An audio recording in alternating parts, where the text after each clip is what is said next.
What a lovely song. I love that song. I've probably heard that song about 800 times. Reason being, I watched the film for the first time at the premiere in Glasgow. Went home, the song was still stuck in my head. So for the next 5 or 6 days, all I could hear were the wonderful tones of Josie Duncan. So thank you, Josie. You're not here, but you are in my head. So I'm going to introduce some of the cast and crew.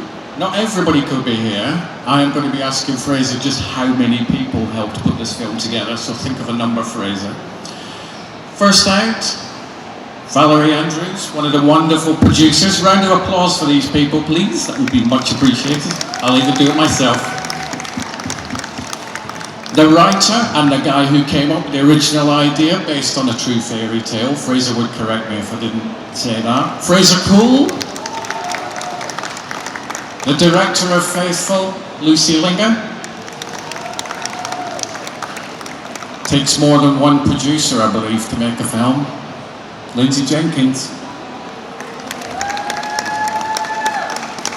And two people who you will be familiar with because you've just seen them do stuff on screen. One of them, who gets the funniest line of the film, "Have we got a dog?" Ethan Docherty plays Harrison. And do I need to introduce the star of Faithful in her debut film, which still blows my mind, McGuire. So who gets a question? Fraser, how many cast and crew in total to put Faithful together? 25, and then our unsung heroes, the crowdfunding backers, which was about 200 people, who made sure that that film happened. So a massive round of applause for our amazing crowdfunding backers. If literally, without our crowdfunding backers, that film would not exist, and we wouldn't be planning the feature film version now. I'll get back onto the feature film version in a minute. I know you will. A fish to pull out of the river there. So, 18-minute film, including Josie's song. We know how many cast and crew. How many days to film that? Principal photography, not including editing or any post. Lucy. We shot it across 2 weekends in Scotland, so it's 4 days. So it's 4 days in total. I'm normally loud enough without a microphone, so I'm not used to having one of these. So we shot it, across 4 days, but 2 weekends, it was a lot of exterior shoots, night shoots, with kids and dogs running around the Scottish forests. So who doesn't want that to be their job? I don't know if you're familiar with this thing, Lucy, but apparently there's things you should never do if you're making a movie. I feel like we kind of took that list and decided to hit every single one. Yeah. One, don't go out and film in nature. Yeah. She did.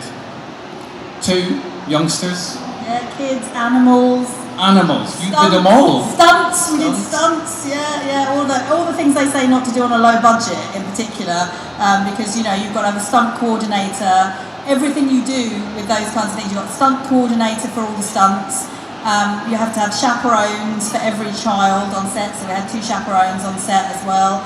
One of whom are both. They're both here. Claire and Sharon are both here. And Claire are both here today, so that's great. We're not quite so chaperoning of Lily now, but and then you've got to have all the lights and stuff for the night shoots to try and still make it look like night time, but so that you guys can see it. Because if we literally went out and shot in the dark, there would be no film.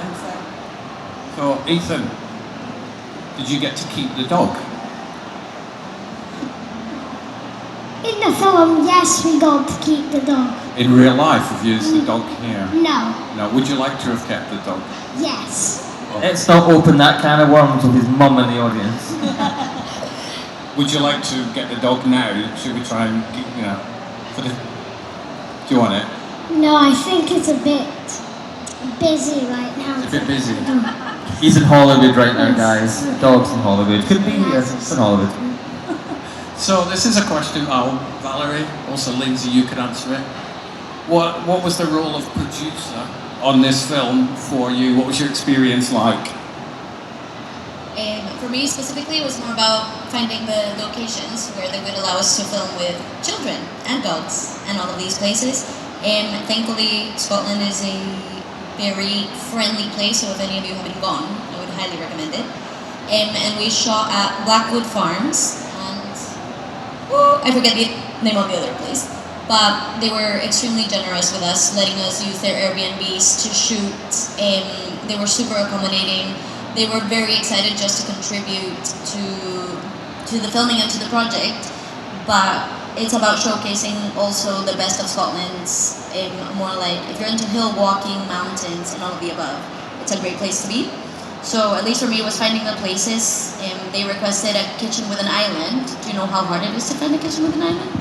But thankfully, some people came through for us. Is that me? My role was basically more on set, where I made sure everyone was safe, so in charge of health and safety, things like that, making sure that our wonderful cast got the breaks, especially our younger cast, making sure they got the right breaks that they needed, making sure everybody was fed, watered, comfortable, especially in the conditions we had to film in, because it was March in Scotland. So we had sideways rain at midnight and it was freezing, so hot water bottles on set, dry robes on set, just basically making sure everyone was happy and comfortable, and also making sure that our second unit basically got a run through as well, because we had such tight schedule. We had to kind of work across 2 locations essentially, so I had to make sure that our second unit, B unit, was working and knew what they were doing in rehearsal, so that when we got there we could just shoot film. So again, deadlines, timing, things like that were adhered to, and then genuinely just enjoying the fact that we were all together making this amazing movie, and the locations were absolutely gorgeous, thanks to Valerie. Weather was not so, but never mind. Everyone always asks how we hired the wind machine. We did not hire a wind machine. That was real Scottish wind. I love that Lucy was on Google Maps trying to find the right kind of tree. That was a genuine note. I need the right kind. Go away with your fir. We don't want fir trees. Yeah. In with the right tree, and then. It's quite sad at the moment, because there's a lot of the forests, the ancient forests in Scotland, are being replaced with pine trees, and me and the director of photography, who's not here with us but who's just incredible, we knew we wanted that kind of ancient forest to be the magical place that she goes to. So we were going, everyone's like, right, we found a forest. We're like, no, pine trees, no, pine trees, no, pine trees. And then the place that we actually eventually found, when the woman was giving us a tour, she was like, there's this incredible old tree, and the tree, in fact, right at the beginning with the red light, where the guy first really sees the dog coming for him, she just took us to that tree, and we were like, is this concept art from something? Because it just looks so amazing. So yeah, that was a lot of that, as they said, the wind machine effect, you know, Valia looks like she's being blown away when the portal opens, and none of that was us. All of that is just how magical Scotland really is. Yeah, it's just the magic of Scotland. Lily, you're sitting over here all quiet. It's your turn now. Lily, quiet. Yes, she can be quiet. She get a word in edgeways from you. Screen debut, but you have a theatrical background, which I learned earlier. So you have acted before. It's not like this is the first time you've acted, but it's in a different media. How different was it to go from theatrical to a film set? Well, I was saying earlier to you, obviously, like when you're doing theatre, you're up there, you've got one chance to sort of say it how you want it, but you get a wee bit more of an opportunity to play with the character. Like, you don't need to come away and think, oh, I could have done that differently, because you have the opportunity to just do it as many different ways as you want. You know, so you sort of get to find the character and grow it a bit more, because you can just play with those little bits that you do want to do slightly differently each time. So.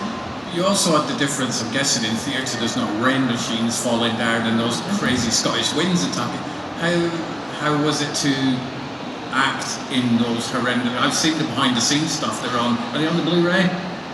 They're on the Blu-ray. Yeah, there's lots of behind the scenes featurettes on the Blu-ray. I wasn't on set, but I've seen all the footage, and so I feel like I was there. And the weather was horrendous, typical Scottish weather. That's why I moved to England many years ago. So what was it like acting in that? You're not trying to picture yourself with a prop or like you're looking into the distance, but it's actually an audience. You've got everything there to work with. You know exactly what's there. As much as there's visual effects in later, you know, you have your full set. Like, I'm not really entirely sure how to word this, but yeah, it's a wee bit more like you are there in the moment, and you're running through the woods, and you're actually running through the Yes. woods rather than on stage with like flats behind you pretending to be woods. I think that makes a massive difference. yeah. Because on a stage, if this was a theatre, you know you've got a safe zone. But you were running around in the woods, you could pretty much easily have tripped. Hopefully you didn't, other than the stunt that was... Was it Carter that was the stunt? Carter Ferguson. Ferguson. Carter, he's not here, but he's great. And you did hit the mat, but by God did you hit that mat. Yeah, so you have to do that. Make sure you've got the mats down, and then it's all slippery, and you know, trying to get, especially in the opening scene as well. Like Greg doesn't necessarily look like he's doing a lot of stunts, but he's running through woods in like almost pitch darkness. So we had to go through every single area of the woods that he's running through, make sure there's no trip hazard. When he falls over, there's no pine cones on the floor. There's like all of this stuff that you don't even think of, and I think that's one of the things that I love most about the both theatre and film really, is that people, the audience hopefully, are not thinking about any of that. They're carried away by the story, but obviously us as the filmmakers, every single little detail you have to make sure is exactly how you want it, and also perfectly safe for everybody to be on set, and that is definitely more challenging on location than like with the theatre where it's like a blank canvas to build onto. Lily, you were out, we've talked about being out in the rain and the wind, and Ethan, you were under a nice warm duvet. Who did you pay off to get, you know, I'm just going to be under a duvet. No woods for me, no rain. Are you happy to be under the nice warm duvet? Yes. I can imagine compared to what all the other cast crew had to do. Yes. Was there not part of you that thought, you know what, I feel like I should be in the rain with my fellow actors? I should be out there freezing, and no? I don't want to? No. No. It was actually you were right by a radiator, weren't you? Yes, it really was roasting in that room. So you mentioned feature at the beginning. Tell me more. Would this be a feature film that expands the story of Valia and the short, or...? Yeah, so the short has a very clear beginning, middle and end, we hope. But while we were filming it, we just kept thinking, this story's not done yet, there's so much more we can do with it. So the plan is to do a Scottish fairy tale universe, like Marvel, with hopefully their money. And so we can open it up. So Lucy and I have been swirling away for weeks, months, coming up with a story, and I'm not going to go into that story now. We're actually doing some cool concept art today with Lily for the pitch deck, so we can send it out to people to hopefully give us money to make the film, but it's going to be 10 times that. You've just got back from the Cannes Film Festival as well. Yeah, I've just got back from the Cannes Film Festival, yes, but we don't want to talk about that. How was it though? How was the experience of Cannes? Yeah, I mean, it's amazing out there, and what's fantastic is when you wander around and you speak to people, you say you've got a short film. There are a fair few short films out there. You mentioned Scottish Fairy Tale, and suddenly you see everybody changes. People were really interested in Scottish mythology, and we found that here as well. We've got the stand, and as people are wandering along, you've got these stories. Some of them are hundreds of years old, and Fraser's got he jokingly says like a Rolodex of all of them. But it's true, when we're going through creating this world, anything you want to create, there's often a story that already exists within Scottish mythology. So it's just a fantastic world that's not being tapped into as yet. But that's what we're doing. We're tapping it. Yeah, we are tapping. So when you're researching like the Scottish fairy tales and stuff, is there a certain text that you go through, or is there an encyclopedia of Scottish fairy tales? It's everywhere. There's books, there's a documentary, which I happen to have made as well, where we go into more Scottish folklore. There's podcasts. I just did one with Eileen Budd talking about the Cushy and Scottish fairy tales and how important that is to our culture. And yeah, it's all there if you can find it. What was your experience? Questions. Yeah. If anybody's got any questions, I'm going to move down there in a sec because these lights are blasting. The time's running out. See your hand go up. Anybody in the audience got any questions? What was it like working with the dogs? The dogs was great. We did a test shoot with the dogs, and we did a little teaser with Lily way back in 2023 when you were 15, and we did a teaser shoot one day with the dogs and one day with Lily, and then we cut it all together to make it look like they were there at the same place. And it was great to know what we could do with the dogs, what you can't do with the dogs, and that's the result. But questions, you get a free poster at our stall if you ask a question. And we'll sign it too. We'll let Stuart carry on asking questions otherwise. But Like her, definitely. The posters can be signed. Yes. There you go. So it's 1767, isn't it, desk? It's only like 1767 seconds walk down that way. So if anybody has got any questions, stick up your hand and I will run over the microphone or walk slowly. You know, and then pass it. You got a question? Hello. I was wondering what was the most challenging scene to film? And that's a question for both the directors, producers, but also the cast. Lily?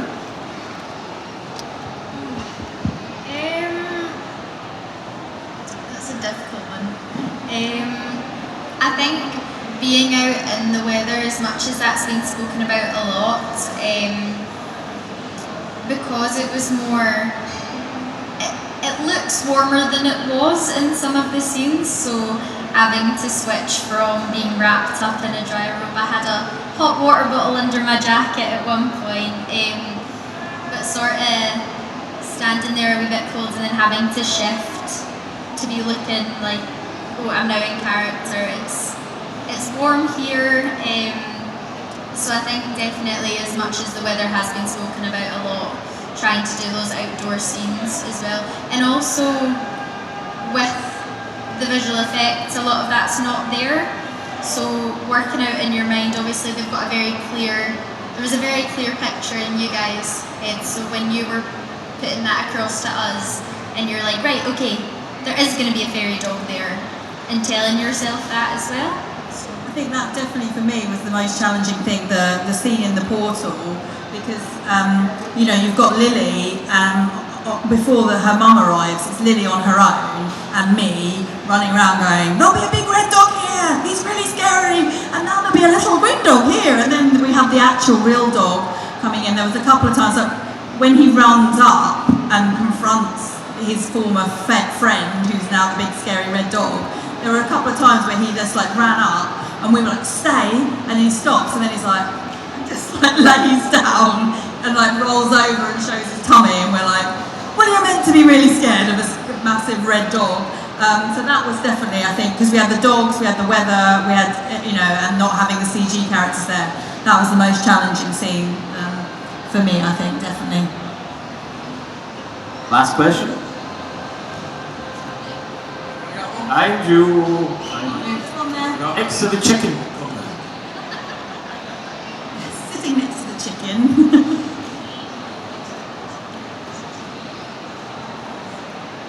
Hi all.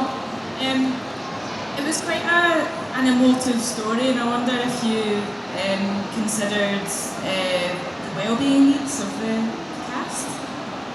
That's a Lindsay question, yeah. Here we go. Yeah, absolutely. So it is an emotive journey that she goes through, and it's also a realistic look at the kind of teenage, where do I fit in the world, what she had went through. So yeah, I mean, for a lot of people, loss is real and it's awful, and grief is a horrible process to go through. So yeah, one of my roles on set was again to make sure that everyone was okay, everyone was happy, and if there was anyone that felt uncomfortable or sad or anything like that, they could come and speak, and we would make sure they were really looked after. So, because it is a very sensitive subject in the film, so we were very aware of that. And Gary, who plays the dad, like he spoke a lot about how he lost his dad and his brother, and it was really important to him that he came and did the story because he actually had the experiences of loss just recently, and so we wanted to make sure we were there. You know, you want to tell the story, but you have to do it in a safe way. So we always try and do that as a team. So yeah, great question. That's a really good question. Thank you. And we're out of time, so please come to 1767. Come get a free signed poster for the next little while, and come chat to us. Come get involved in the feature film.